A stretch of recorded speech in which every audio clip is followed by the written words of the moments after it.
everybody, welcome back to the Yoga Sadhana 30-day immersion program. Today I'm going to be talking about sadhana. Cynthia is going to be interviewing me. Hello. Heather, when do you feel like you started your sadhana? Like, what did that mean for you? What did sadhana mean for you? Well, sadhana means deep reverential practice. And I think the yoga practice for me, for a long time, I didn't know why I was doing it. Of course, I know the benefits of the yoga practice. I know that it makes me feel good. But I only started to experience yoga as sadhana when I started to realize that I could use yoga as a tool for myself. Meaning that the yoga wasn't just happening to me, that I was using yoga to do things for myself.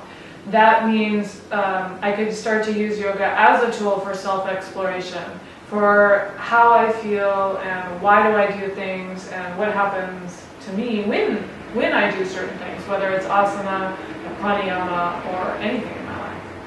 What's the difference between practice and sadhana? Well, practice in the Yoga Sutras of Patanjali and other yogic texts, practice is abhyasa. Abhyasa means repeated practice.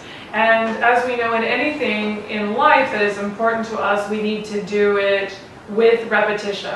You can't do anything important once, you have to do it many times.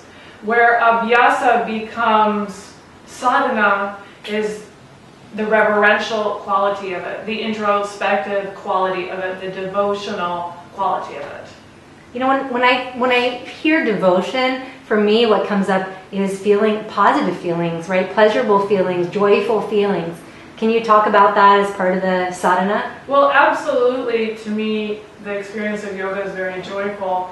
And a lot of it relates, I guess, for times of great stress. When I am stressed out because I have too many obligations, or I'm stressed out because I don't have control over certain things going on in my life, I can always come back to my yoga practice. I can always come back to the mat and do poses that make me happy. I can do poses that I enjoy, poses that feel good, and often poses that I didn't think that I could do. So at the times when I'm feeling most powerless or most frustrated, the yoga practice doesn't frustrate me. It never lets me down. It really becomes a tool of empowerment, a tool of joy at those times when I'm feeling at least. You know, another part of sadhana for me, and the theme that we're exploring, is sangha. So can you talk about how sadhana, this devoted practice, and sangha, a community of like-minded spiritual seekers, how those go together? Well, I want to answer your question in two different ways. One of the questions is how does sadhana and sangha affect each other? It is very clear to me that it is great to practice in a group of people, with a group of people, because it's really fun to be around other people who are enjoying doing what I enjoy doing as much as I am. I love yoga, I love practicing, and I love being around other people who are willing to spend their time doing it.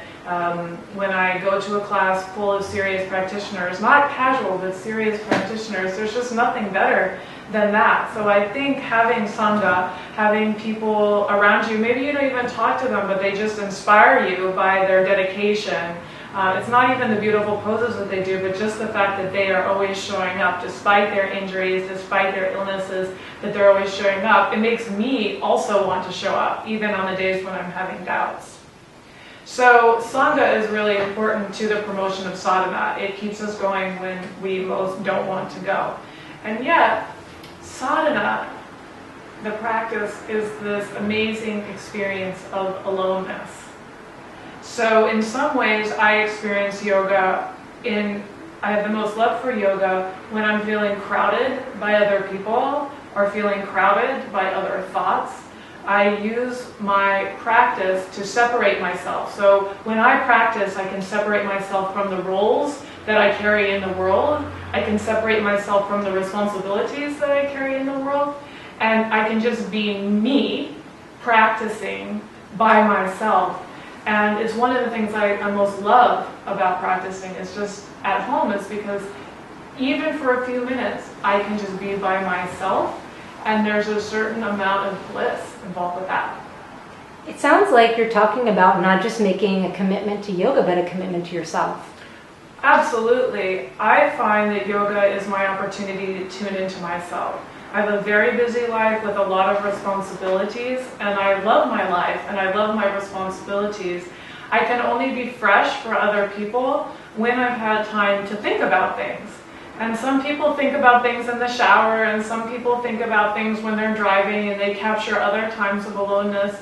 But I find that clarity doesn't always come when I'm worried about getting the shampoo in my eyes. You know, clarity for me comes often in having a little bit more of a duration, having a half an hour, having an hour, even sometimes I practice for 2 to 3 hours. To think about the poses allows me to reflect. I think that it is incredibly important that every day we give ourselves some time to separate ourselves from other parts of our lives. This time for reflection is incredibly important. I think we'd like to encourage other people to talk about their stories too. Do you want to let them know how they can do that? Yes. Please go to our Facebook group. Please send us messages. If you want to email us personally, we'd be happy to interact with you that way. We want to hear from you about your experience of sadhana, your experience of a deep spiritual repetitional practice. What does it mean to you, and what questions do you have? Please let us know. We look forward to hearing from you.